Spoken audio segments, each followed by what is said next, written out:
অবশেষে রায় অনির্বাণের বাড়িতে যাওয়ার জন্য রাজি হয়ে গেল। কিভাবে কি ঘটবে সবকিছু জানতে ভিডিওটি শেষ পর্যন্ত দেখুন।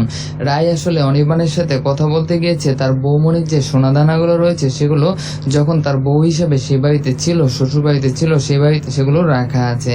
সেই সোনাদানাগুলো যেন ব্যাগ দিয়ে দেওয়া হয়, যেন ফেরত দিয়ে দেওয়া হয়, এই জন্যই সে তার কাছে যাবে। বলবে যে আমার ভাইয়ের মুখের দিকে তাকানো যাচ্ছে না, আমাকে যেন সহ্য করতে চাইছে না, মনে হচ্ছে তারা হয়তো বা আমার কাছে কোনো কিছু আবদার করছে, মনে হচ্ছে তারা আমার কাছে কোনো কিছু চাচ্ছে, তাই আমি তাদের সোনাদানাগুলো ফেরত দিতে চাই।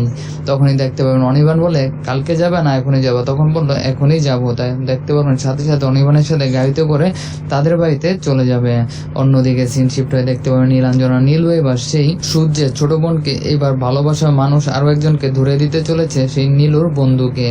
তাদের মধ্যে সুসম্পর্ক বজায় রাখবে এমনকি সূর্যের সংসারে যেন সে অনেকদিন থাকতে পারে, তার যেন জায়গাটা শক্ত হয়, এজন্যই মূলত সে এমনটি করছে।